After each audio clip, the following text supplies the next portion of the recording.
So if you've ever given blood or had an IV put in for a short time, you know what a catheter is to an extent. It's a tube that is sticking out of you. And I hope, some people I know that makes some knees buckle, and I understand it. But our guest today talks about a patient type who's in the ICU, specifically the neuro-ICU, who've had a stroke, who've had a brain bleed, who've had a traumatic injury, or multitude, and they put a tube directly into your brain, and in some cases, staple the tube to the head to keep it from migrating. She does a really nice job of explaining the problem, but this is not just for the neuro-ICU. This problem extends everywhere, in home for patients, the emergency department. People actually present with catheter problems. And this is just not your Foley catheter for you to pee in that she's basically doesn't talk about, but that's what she's talking about. These are people with catheters that are giving them injections of long-term antibiotics, like 6 months long, or cancer meds. And these are patients that are very susceptible to infection and in a very vulnerable spot.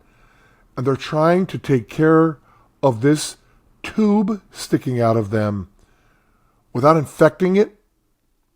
And it's very scary and a major problem out of hospitals and in them.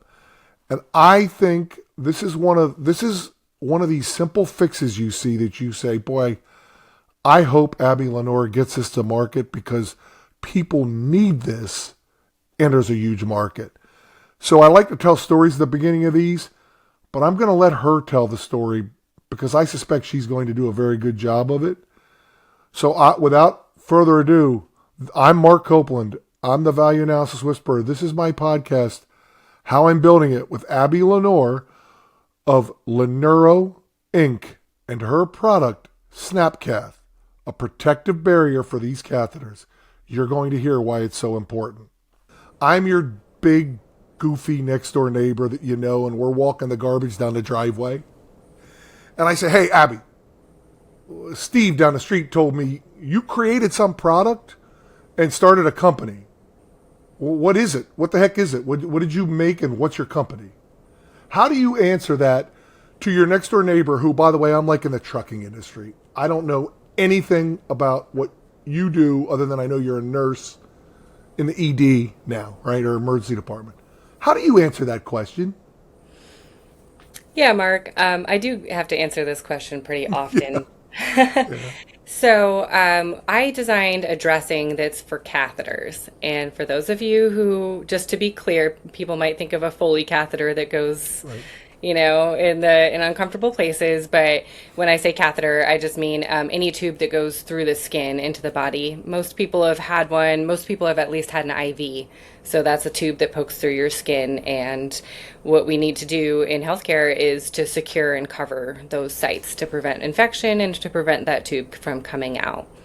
And that has been a struggle of nurses forever. And so I invented something called a SnapCath, which is a device that not only does it cover the catheter site, but it also anchors the catheter in place. And what's different about it is that it can be opened without peeling adhesive off of the skin. And that's a real pain point for most people, especially for tubes that have to be in for a long time. So let me back up and ask you about a catheter in general, the type you're talking about. So like you said, most people have had an IV at some point or given blood or something. And so is it safe to say the type of catheter that you're talking about is like that, but long term? Like if somebody's in the hospital and they're on IV antibiotics or fluids, is that basically, I know there's more than that, but would that be an example of what you're talking about to the Yeah. layperson?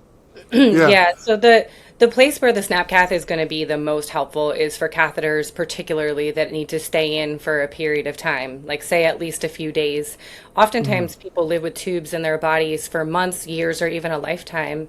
And the longer that tube is in, the longer it has to be managed, the more skin damage people are at risk for, and the more infection they're at risk for, and the more difficult that tube becomes to manage over time. Okay, so this is not just a nurses are inconvenienced. This is like, and I know I'm sort of asking this question like I'm a guy in the trucking industry. Like, is this a big problem for patients with these? And is that just an ICU thing or like, what's the problem that because you're talking about some very serious complications that can occur with what I would have thought is just a sort of a simple, what's the big deal, right? I know I'm playing dumb for the time being, but I know it's not. So what is this? How long are these people having? You said a couple of days. What's the hassle with it then over a couple of days? What's the big deal? So, and this is all really, a lot of this is feedback from patients and other nurses, Yeah. because as I'll tell you when we discuss, how this kind of came to be, I wasn't necessarily addressing this problem initially, but once I started to discuss it, so many people brought their pain points to me, and they were the ones who pointed out, well, geez, this device could solve so many other catheter related issues. And so the real pain points is that anything that covers catheters now is just full adhesive. Most people know what a tegaderm is. It's the clear, sticky film dressing that looks like saran wrap that gets stuck right over top of that tube and stuck right to the skin. And so it sticks to everything, right? And if you want to get to that site to clean it, which you're going to have to do, that means peeling the entire dressing off of both your skin and that tube. Take a guess what that dressing is going to stick better to, your skin or a plastic tube. And so, Yeah, I think we both know, don't we? The skin, right? right. I didn't even And so think there about are, that. Yeah. and it was really, I spent 12 years as an ICU nurse and 8 of those as a neuro critical care nurse, just in a neuro-ICU where we did, neurosurgery, and we put these tubes into people's brains. It's called a ventriculostomy. And that's what actually this is what I was trying to fix initially. Yeah. But fast forward years later, I get this patent and I'm working in the emergency department, and there are patients coming in for the sole purpose of having catheter problems because if they're home with whether it's a peg tube that feeds them through their stomach, whether it's a portacath because they've had cancer treatments, whether it's a long-term drain for a biliary drain out of the liver, or nephrostomy tubes that have to be in for some period of time. They come in with their catheters infected, their skin macerated from dressing changes and so irritated by this repeated peeling, and it causes oozing, and then the oozing causes the dressing to get wet, and then they have to peel it off again, and it's this vicious cycle. And so patients would actually come to the emergency room, and their emergency is, I can't deal with this catheter site. And Oh that's my in gosh. many of them, I started to share, once it was patented and I really started to work on it, started to say, well, can you take a look at this thing I'm working on? What do you think? And the way that some of these people that were really struggling, the way that their faces lit up, and they were like, please, can I buy that now? I need that really bad. Like, can you take my number and let me know when it's ready? And So these were patients you're talking about, or nurses? patients. Yeah. Wow. And so I didn't even realize what pain points these patients were living with. I didn't see these people when I worked in critical care. But when they come in from home, they're wearing their own clothing and they pull down the edge of their pants and show me their suprapubic tube that goes into the bladder, for example, someone who's had a spinal cord injury and can't pee normally, right? And they'll get a long-term tube straight into the bladder, and it's irritated by their waistband. And again, just that constant peeling, and they're in a lot of pain. And so much of how I've developed changes to the dressing design was on that feedback. Many people have asked me to make the lid on this firm so that their pants don't press into it or their seatbelt doesn't press into it and hurt them. Babies are grabbing at little tubes. I had never thought of using this for babies, and parents said, is there some kind of dressing that the baby can't poke straight through? And so that's where, we kind of modified the design to make a tougher lid and a tougher covering. Those clear plastic, of course, there's nothing that's protective from something pressing on it, right? Right. Right. Another case example was a man who came in with a portacath, and that's the port that's right into the chest. And when those are Okay. accessed, they have a needle with wings that sticks out, and that needle is it's straight into this port. All we can do is stick the clear film over it, right? So this guy's reaching over his head, and that clear film. This is one of the problems. It sticks to the tube and the needle, more very readily, and so any movement is now moving the needle around inside of that port. And he's trying to live with this thing accessed. And what it did was it actually dislodged it enough that his chemo leaked out into his skin and he had this horrible burn. And so I've just Oh, seen patient after patient really struggling with their skin, particularly, which was something that they brought to me. And I really saw a lot in the emergency room, yeah. That and helped me that's to it. develop the design.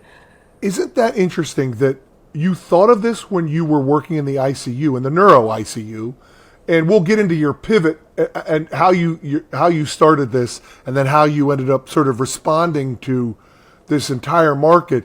But you saw them at almost some of these folks at the other end of the spectrum, where they've had this in either in a port, and they're coming into the ED or emergency room, and now they're presenting with problems from that. And it's interesting how you you we know healthcare is siloed. We know hospitals are siloed. We know that apartments are siloed sometimes.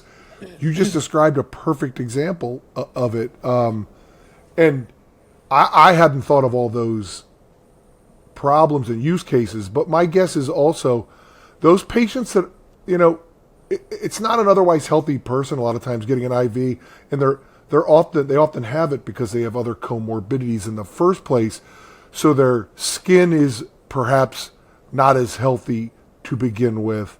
It's a real issue for so many of these people, and I didn't realize they're presenting in the emergency department that way. All the time, Mark.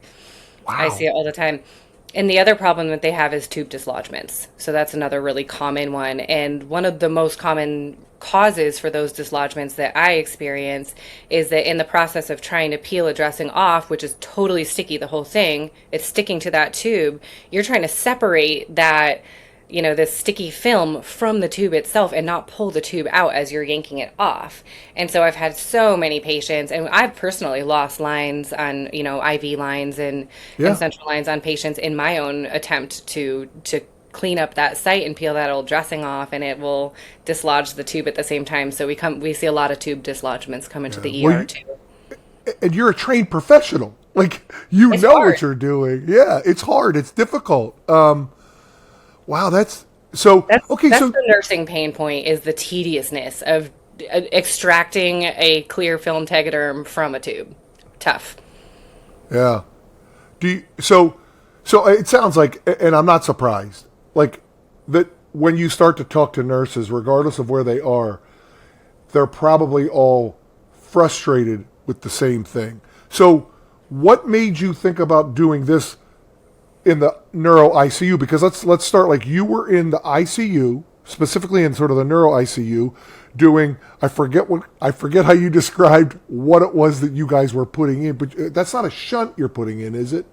No, it's external. Sometimes if they have to really be in for a lifetime, then they'll internalize this tube. Okay. But a ventriculostomy is a tube that is put into the center of the brain to relieve fluid like CSF, swelling from tumors, from strokes, and then from hemorrhagic strokes, so draining the blood out.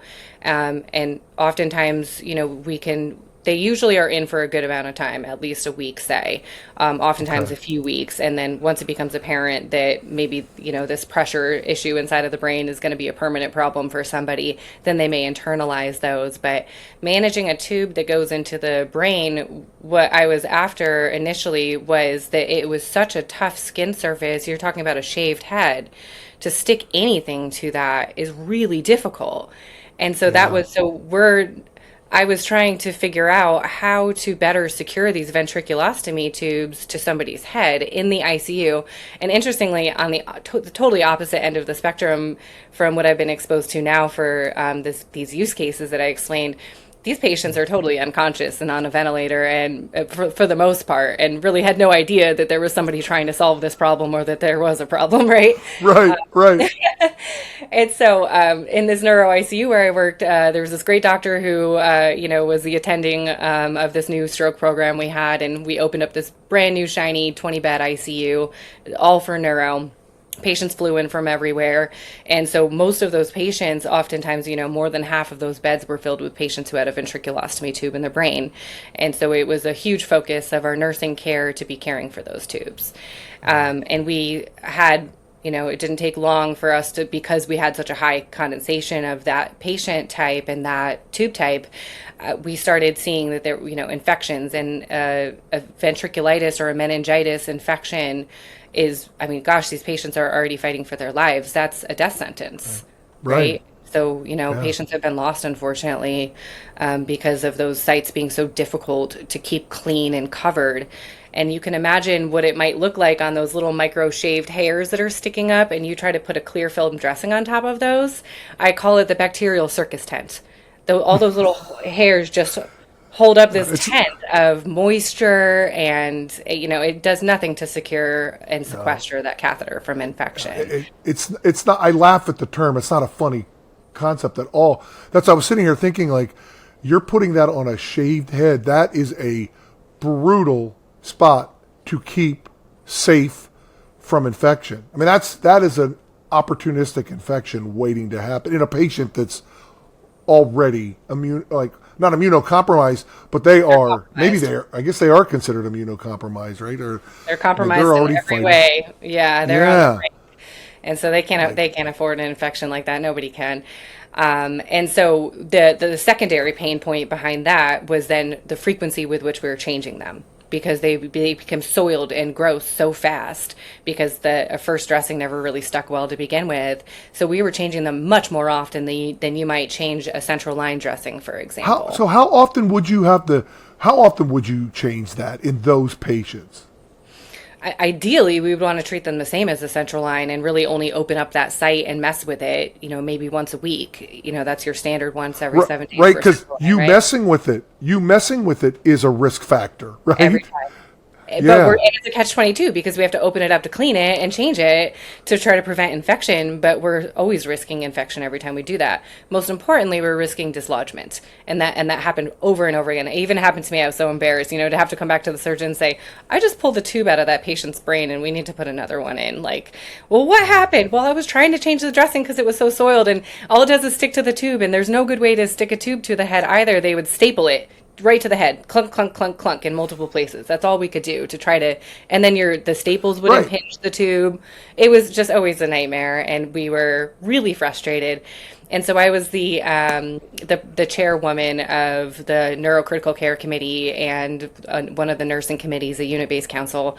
And so this attending came to me and said, hey, can you please do some research? And there must be some kind of dressing that's made for ventriculostomies. Certainly. These tegaderms are not working. They're causing more problems than they're solving. So can you do some research and you nurses kind of figure it out, or can we try some other products? And so there's a bunch of us. I always joke that nurses are MacGyvers. That's kind of my company motto. Yeah. Because what do? We're always just trying to take something else off the shelf that we have. So we tried the collodion glue that we use or we've tried EEG glue. We even cut up an ostomy bag, which was one of the light bulb moments for me. Right.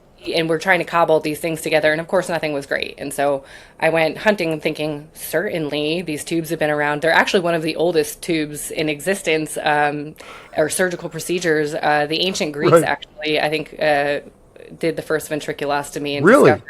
Yeah, so it's actually a very, very ancient procedure, but to this day, there's nothing that's actually made specifically for that tube type. And so this doctor jokingly said, well, you're really smart. You should invent one. And if you do, I'll help you with it. I'll help you pay for your fees.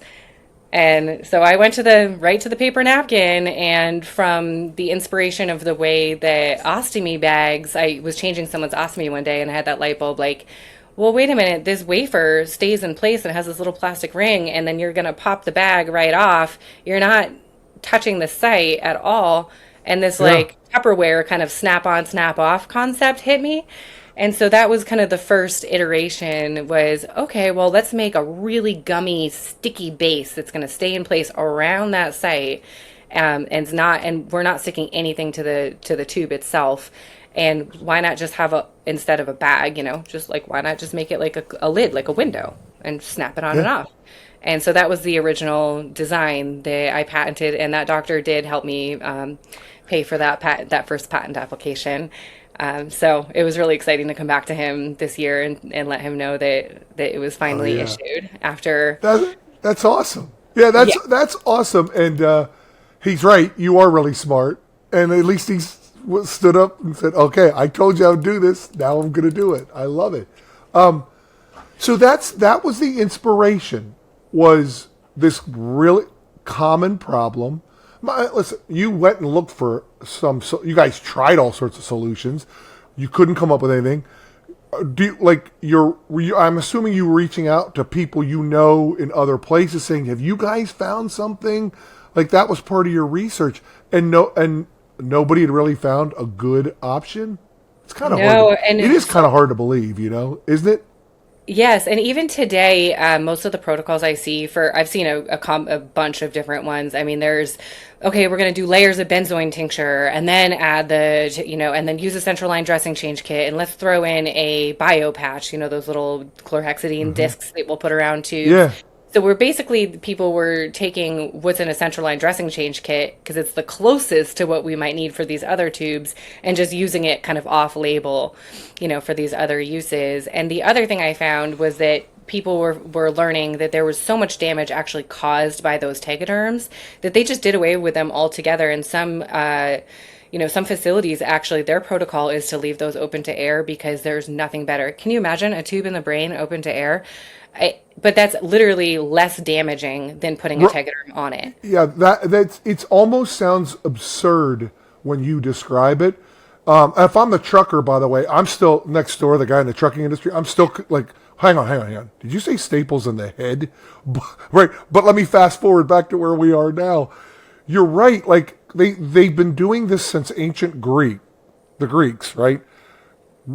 And smart people have been dealing with this for hundreds of years, or at least the last 130 years, probably now. And nobody and they come up with, hey, instead of like tegaderm, well, let's just keep it open to air. It's better than not. It's better than doing the other. That is kind of hard to believe. Yeah.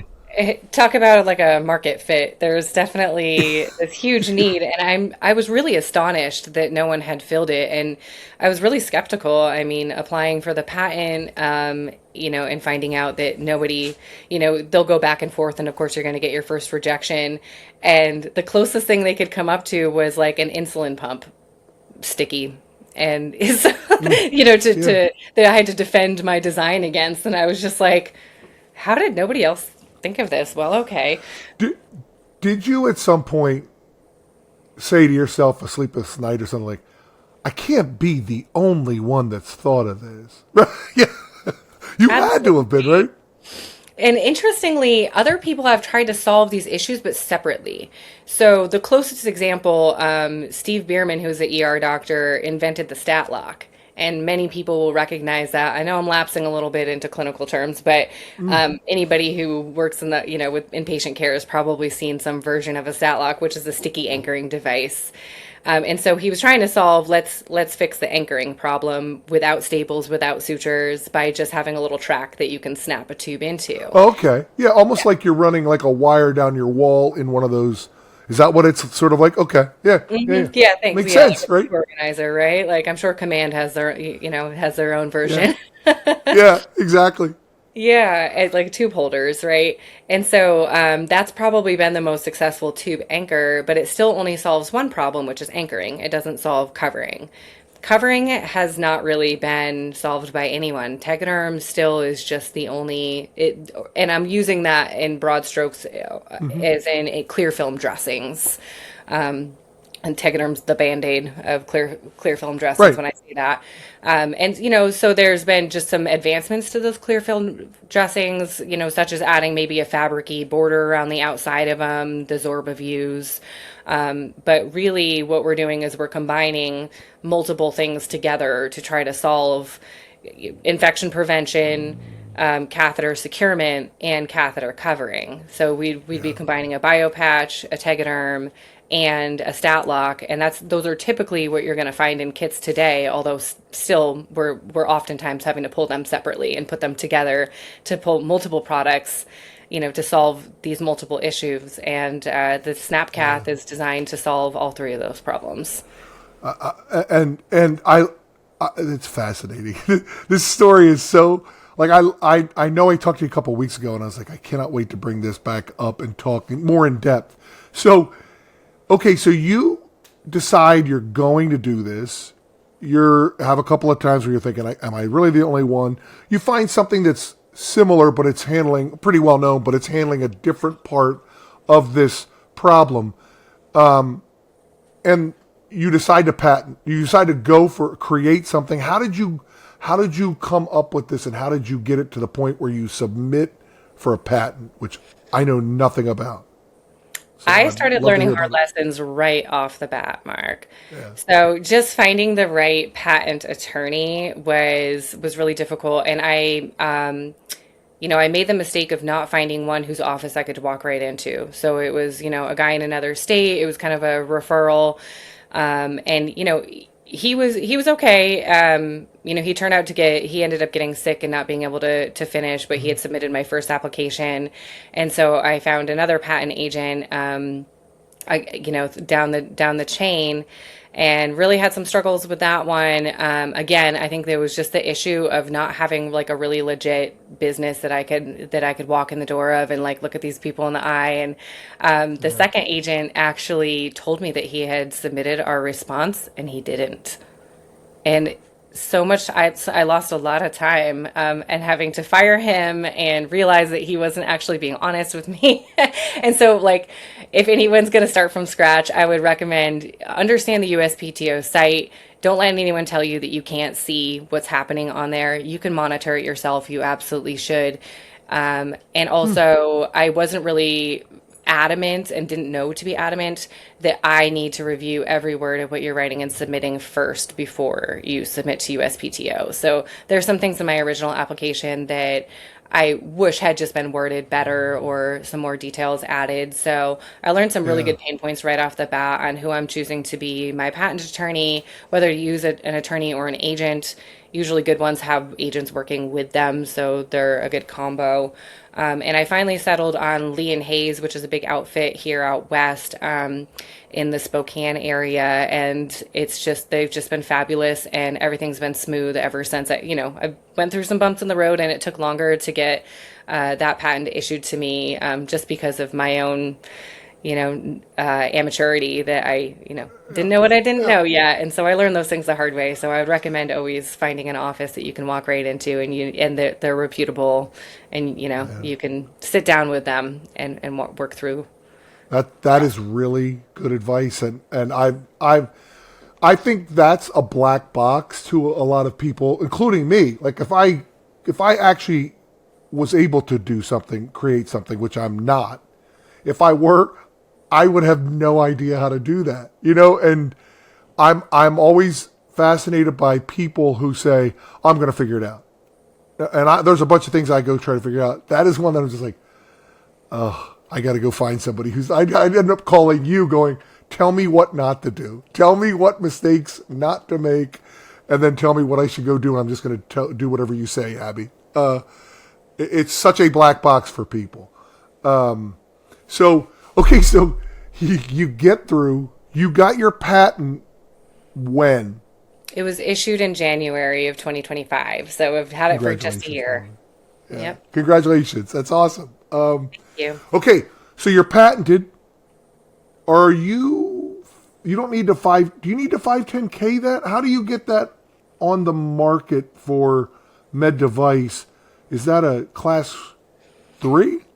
Class 1? I'm trying to remember. So no, so I'm just learning all of this myself too. Teach me something then, please. Yeah, because I will back up on my, another place where I things have changed too. But I never was interested in running a business. I love being a nurse, and I always all I wanted really was to be able to use this device on my patients, right? And solve and see, to me, that's the reward, is seeing these pain points be solved for so many people and see better outcomes for my patients. So I never thought of the world as being, a place where I'd be part of business or being an entrepreneur. It just wasn't an aspiration of mine. And so I really had this decision to make once the patent was issued is, okay, now what? Like, what do you do with this? And so in my mind, I thought, well, I just want one of these companies who already makes everything. Obviously, they're the experts. Like, aren't they just going to buy my patent or license my patent from me? And so I'd spent all this time researching licensing agreements and knowing how to negotiate. And really what I learned is that anymore these days, companies don't really do that as much and don't do their R&D as much. They buy other companies who've already figured it out, right? Yeah. It's all an acquisition game. And I also spoke to some other entrepreneurs who, looked at the device and said, you can do this. You need to do this yourself. Don't you dare give that away. They're like, I was like, okay.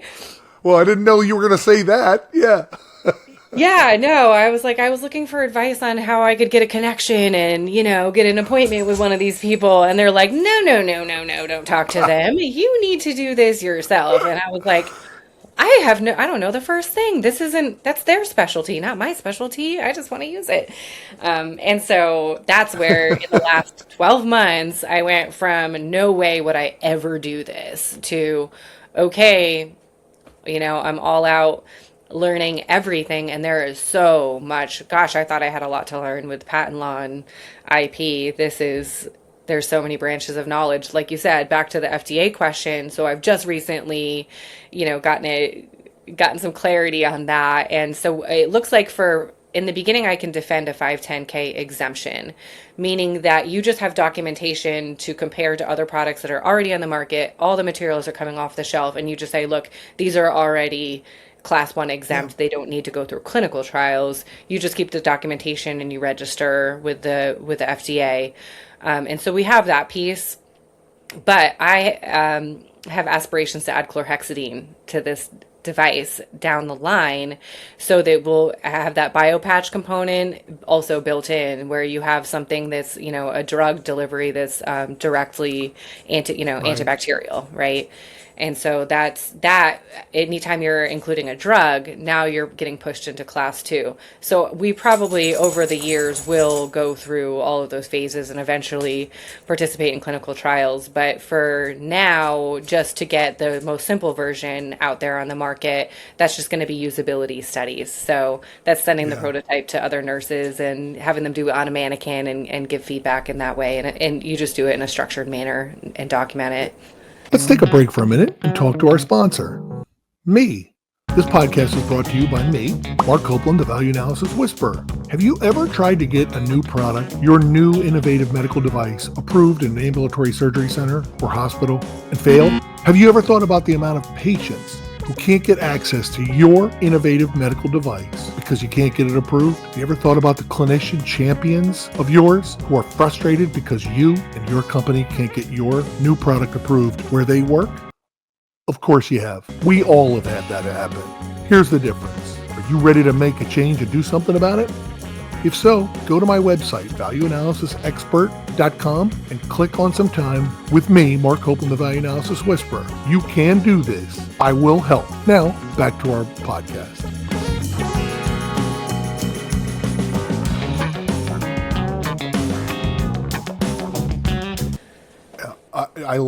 I like how, we call this how I'm building this, and you're actually telling me, and that's what I'll be building it. I'll be building the next thing then, which is futuristic looking. I love it. It's not retrospective. This is current and futuristic. So, yeah, right now, do you have any sense of the size of the market that are legitimate candidates to use your current product, not the BioPatch one that's going to be antimicrobial. Just your current model. I don't think it's readily. Is it commercially available? It's not yet, right? It's coming. No, no, Okay. not yet. Definitely still in the R&D phase, but really moving along and making a lot of progress. But to answer your question about the market potential, uh, Yeah. it there are, if you look at all the different types of percutaneous catheters that are placed, the largest majority is in peripheral IVs. There are between 2 and 300 million peripheral IVs placed in the United States annually. Now, Okay. out of those, the number that is going to stay in a body for, more than 3 or 4 days, to where maybe now we're considering patients needing to take a shower and needing, or needing that changed.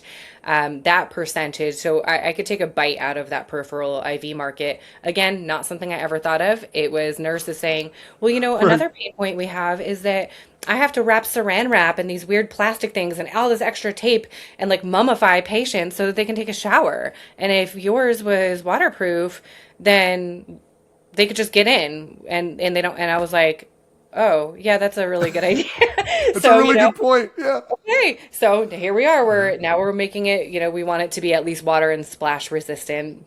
So that's another thing that's going to need validation and verification testing, and that also hones our material selection, and then of course that goes right across the line for everybody else who lives with a tube for a long time. They need that covered to be able to take showers. And so, again, you solve one problem for one group of people and it tends to cross into all of those different markets. Right. So that's just the peripheral IV market, which is the largest. Next in line is your central lines. Current statistics show about 5 million new central lines placed annually in the United States. And then PICC lines are becoming increasingly popular, and those are longer term lines. PICC lines are usually they're peripherally inserted central lines, so they still make it Yeah. to the central vessels above the heart, but they're going to come in from the arm. And Mm. those have become they're safer because they tunnel further, and they can be left in for quite a lot longer than a normal central line. So the central lines that I would normally work with in the ICU were shorter term. Meaning shorter term, meaning a week. A Like week, yeah, what's a week or yeah. two, maybe three at the most. But these PICC lines, patients can keep them in for maybe 6 months, right? If they're Right. getting Right. long-term antibiotic infusions. And so, again, so when you look at the market, you have to take into account not just volumes, but you have to take that length of time is an Mm-hmm. important metric for the SnapCath to fit, to have a product market fit with certain types of lines, the ones that are left Yeah. longer. So to Yeah. give a total, if you added up nephro tubes, biliary tubes, ventriculostomies, all the different types of tubes that are percutaneous, you're looking at over 110 million annually in the United States. And that's just your first time you're putting it on. Now, when you look at the amount of time that those patients might have those lines in, then you're looking at we've got multiple dressing changes, right? Right. And so Right. then Yeah. so how many, it's not just like one and done. Each line gets one SnapCath. It's each line gets one SnapCath and then another one and another one and another one, just like the tegaderms, with the difference being that you're only changing out a lid. Once the base is in place, then when you're doing a dressing change, you're only just replacing the lid. The base is going to stay in place and not get peeled off the skin. And does that base stay? If I had a pick line, God forbid I had a pick line for 6 months, is that base being on yours theoretically being replaced every month, or is it? Could it stay on all 6 months? Because I feel like it can't possibly stay on all 6 months, right? Right. No. So the recommendation that we're aiming for is going to be 30 days. The most common wearables are becoming, much more common nowadays. Mm. Everyone's probably familiar with the Dexcom glucose meters that stick onto the Yep. arm. And those are a 30-day wear time, okay to be in the shower.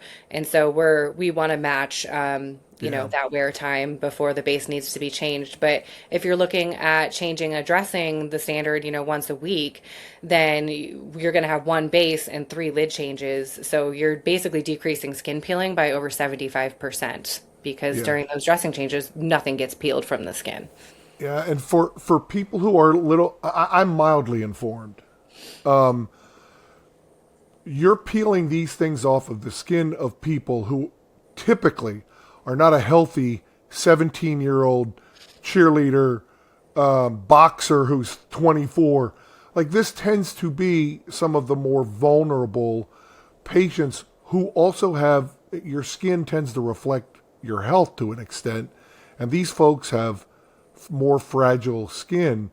And it's not just the irritation to their skin. Your skin's a barrier for defense against a lot of things. So it's way more complex than just, when I peel this off, it hurts. It's way more complex. And I'm smart enough to know that. I've been around enough to know that. You've seen some people with crepe paper skin, and they are, if you can minimize that alone, you have made, that's not an inconvenience. That can be life-threatening, right? There's actually a newer medical term. I mean, there's been so much more awareness around skin integrity and the importance of preventing pressure ulcers and skin damage. In my career, my 20-year career, that's become more and more and more paramount, and built into bundles and audited, and Medicare and Medicaid reimbursement is now tied to skin integrity. So we've got two things. There's the CLABSIs, those are the central line associated bloodstream infections that everyone's harping on, right? And we do, again, care bundles and documenting and doing, trying to, consistently approach the care of these lines. But then there's a term called MARSI, which is medical adhesive related skin injuries. So the problem of peeling medical tapes and dressings off of skin is actually so common and so well recognized now that there is a medical term for it. Wow. So yeah, it's a real I was problem. unfamiliar. I've not heard of that term before. Wow. Makes sense. It makes sense. It's it's so your device, you would be changing. I think you called it the cap. Like, we're changing the cap more like you'd be changing a dressing, and you'd be changing the ring much less, more like the Dexcom once a month. Without the pulling, that's I hope, like, at the end we'll tell people where to find your product or where to look at your website so people can understand a little bit better. I'll probably drop a video image in here so people can see what we're talking about.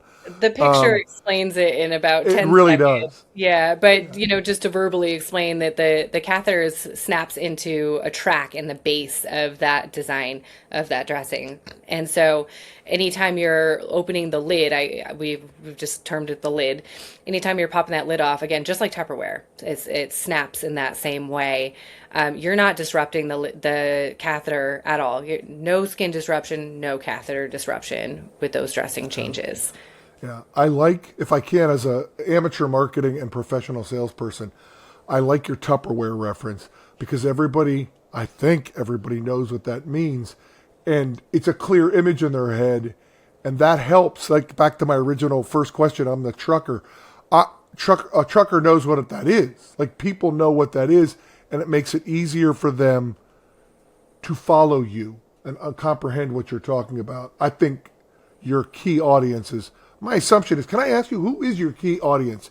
Is it emergency department nurses? Is it, like, if you sit in front of 1,000 people who are your ideal customers, who are they? That's a tough question to answer, Mark, because there's so many. I know. And the longer the more I put this out there and get, feedback from my colleagues, the more people come back at me with more and more and more ideas or requests for, well, hey, can you make it to fit? Someone just recently reached out and said, can you make this to fit spinal generator leads? Because we have a real problem with the tegaderms holding those leads in place before we internalize a spinal generator. I've never been exposed to that at all. Would never have crossed my mind.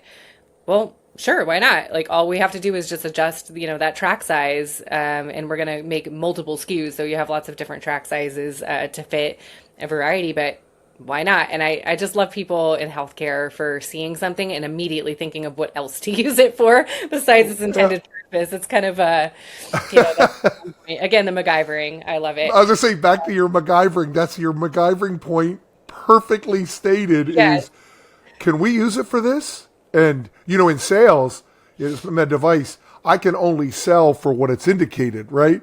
So we were trained years ago to say, hey, the FDA tells me here's where I can promote this to you. You, however, are a clinician and you can use it as you see fit for patient care, right? And It's what we've been that, doing all along, right? We yes, pull a central line dressing change kit off the shelf that's supposed to be for a central line, and we're using it on everything else, right, right? right. That's what we're Yeah, using for the brain drains. But to answer your question about the market, initially I looked at this very narrow market. It was just neuro-ICU, just, just those nurses, right? And then it became, well, all critical care nurses because now they want it for central lines and these other things. And it became all nurses. And then I moved to the ER, and that's where the patients came in. And that's where, as a nurse and in the heart of, my healing ministry as a caregiver, the place where that really tugs at me from, business aside is to see the yeah, desperation in the faces of these patients who are suffering, and to have them be alert and not on a ventilator and living their lives and asking for something that's going to work better for them. And so my heart wants those people to have it for sure. And then, for the pain points of the nursing care, this really is applicable to everyone from a layperson who's caring for their elderly, an elderly loved one, for themselves, for their baby at home, all the way through to a neurosurgeon putting this on after they've inserted a ventriculostomy. So it really yeah. can work for everybody. It's about as simple as a Band-Aid. Right, and it's a simple fix, we used to call them, and simple fixes are great. They're never as simple as they seem, right? Because I think you would That's sit here true. and make a good case. Yeah, it's simple, but it's not been a simple thing. But do you fear? Can I ask you, like, the cool thing is people are like, hey, could you use it for this? Hey, could you use it for that? Do you fear missions creep, like scope creep, that you're all of a sudden going, we have so many audiences to serve. Can we do it without needing 60 different SKUs? Like, how, is there a concern, or do you feel like you can cover most of these needs with a couple of regularly used sizes? Just Yeah, great question. Because that has been, it's that focus of like, okay, it went from super narrow focus to like really broad. And now we have to kind of like, okay, but what's our first iteration going to be? And then right. just like the stat log guys did it, they came out with their first one that was for a Foley. And then next thing you know, they're making another size, another size, another size. And they just keep building those SKUs and building out the family of products. So we're going to kind of follow that same pathway. We're the most traction, and I hopped on LinkedIn. I'm not a social media person. I had no social media. As you know, I live on a mountaintop, and I'm kind of a remote person, and so I really had to get over my own maybe fears of putting it out there and seeing the response. But I posted it on LinkedIn, and the most overwhelming response I got was from vascular access nurses. And and particularly, there's a lot of mobile vascular access services where that's all they do. And they go around to different hospitals and they service all the lines. And so they're very focused on that. And so they're inserting those PICC lines and central lines, hemodialysis catheters, and then they're servicing them. And that's all they do.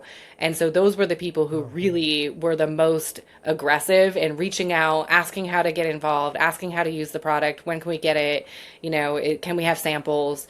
And so I think we're kind of going with, it's a pretty good market sector, and so we're looking at most likely releasing it for that particular segment of lines, and all we really have to do is narrow it down by French sizes. So your typical PICC line's going to be a 4 or 5 French. Central lines go up to 7.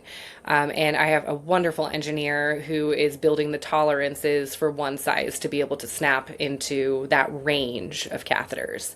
So it looks like Yeah. we don't have to have a million SKUs. We should be able to keep it, down to a manageable handful as we move on. Right. Right. Do you?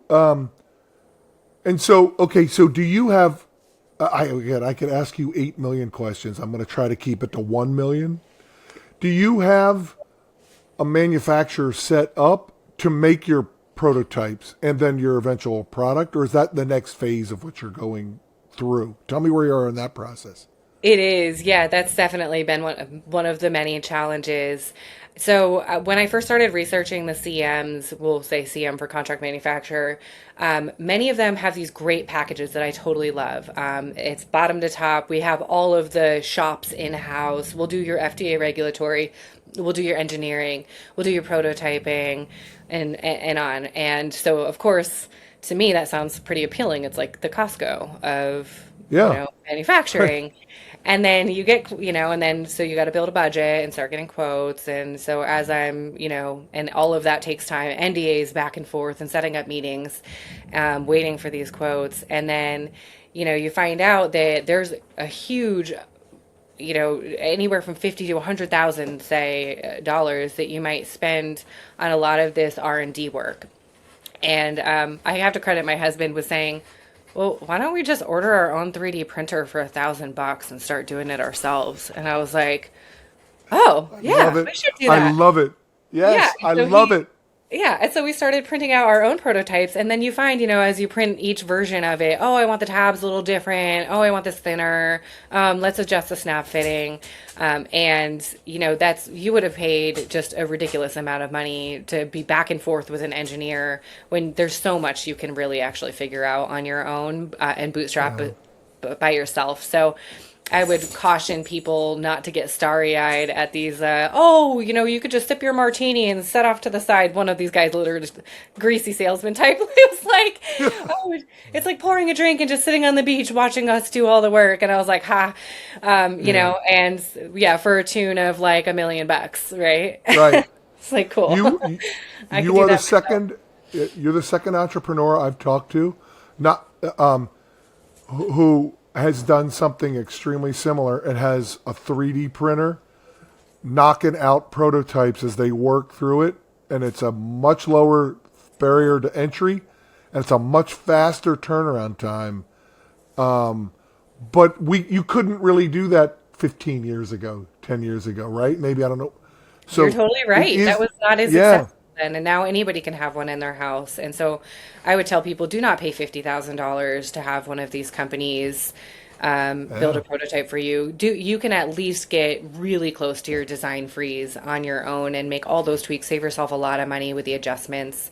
I've been blessed that I have an amazing engineer. I want to give him a shout out. Steve Scher of Everest Biolabs has stepped up and really just was interested because this was such a simple, and he's an engineer and he's like, I love the simplicity of this. I'm building lab equipment and like this seems so, he was like, this seems so easy. And, it still isn't, we're making a lot of changes. But he Right. has access to somebody's garage injection mold machine. And so we've started to injection mold this in a garage. So, networking again is just so important. I don't, people talk about fundraising, and I'll get to that you should, start out with your friends and family, do the friends and family round. It's just not, everybody's different. Everyone's got a different group of friends and family. For me, the value in them is not asking them for a check, it's to ask for their expertise. And that has paid off way more than any check anyone could have stroked for me. And so I want to Yeah. point that out is that people are readily willing to share their skills. One of my best friends is a designer. She's helped me a whole lot. Another best friend, another friend from high school, actually was one of the first guys who made 3D printers, the MakerBot printers back in the day, and so he's helped me with the 3D stuff. And then, so I would say use your resources in that way because people have skills that are worth so much more than a check they could ever write for you. You you are dropping like a how to for med device entrepreneurs that like this should become a you should write a book on this. I think people would buy it because you're demystifying so much. I still don't know how I would do the patent thing, but you're sort of explaining if I ever came up with an idea, I should just call you and find out what you did. This is fascinating. I'd love You to are help anyone building else this. to, yeah, to avoid some of the mistakes that I've made because I've learned a lot the hard way. Yeah, But yeah. that brings me So to oh, go money. ahead, please go ahead. Yeah, yeah. Money, Let's money's been talk a big money, challenge. right? Yeah, because we'll make it so far, but then you do have to pay, right? And so we're saving ourselves, who knows, 50 or 100 grand And so I'm glad I'm not wasting that money. I'm asking for investors, but no matter what, you're looking at even something as simple as my device, which I liken to a Band-Aid, like Tupperware. You still have $1 million barrier of entry to get that device to market, no matter what. And so, we are narrowing down our search for those contract manufacturers, but it keeps getting more narrow in the sense that I don't need them to do as much because we've learned how much we can do ourselves. Right. Well, it's interesting. So I'll throw out something that popped into my head based on your entrepreneurial spirit that I don't know that you even knew you had until you decided to solve this problem.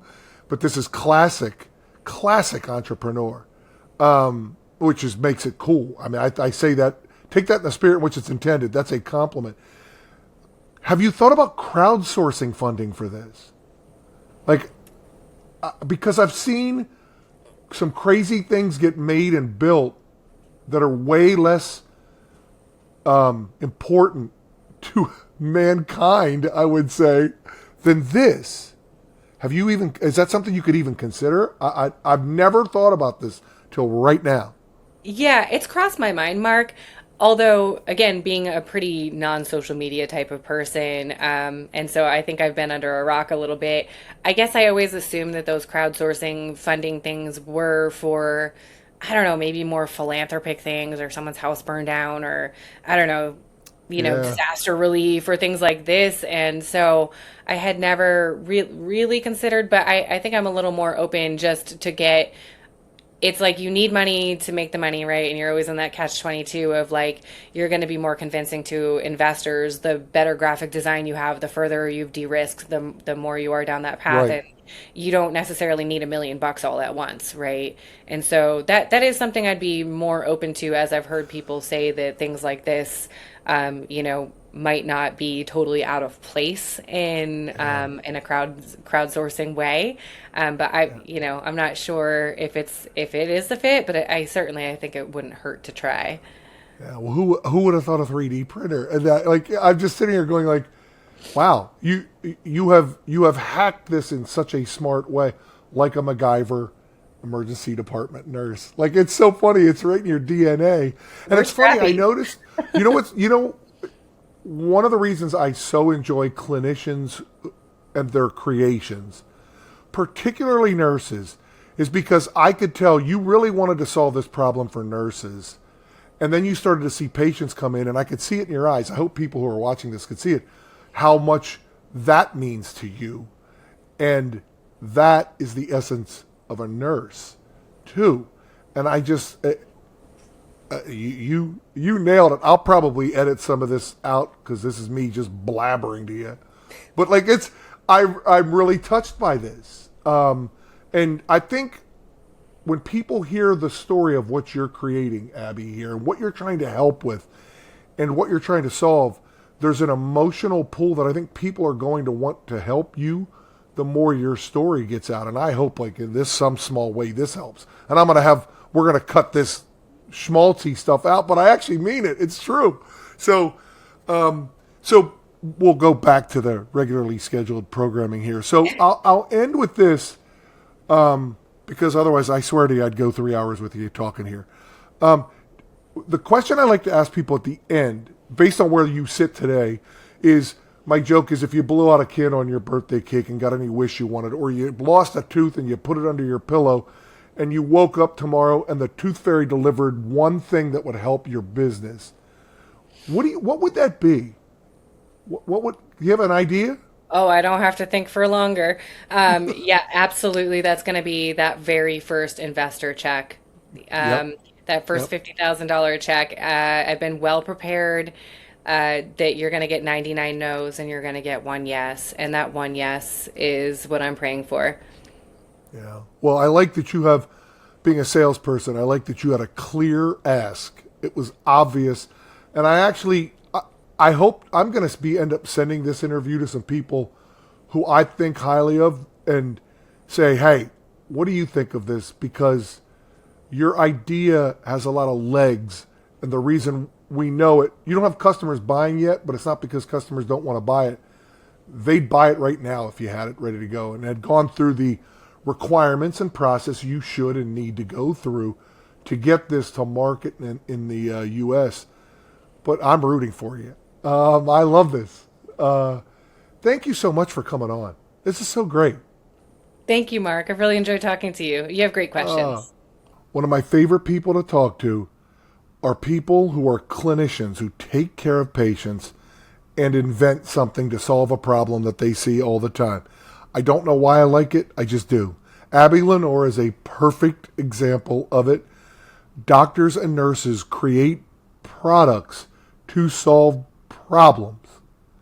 It's the essence of being an entrepreneur. And in this case, it has a higher meaning.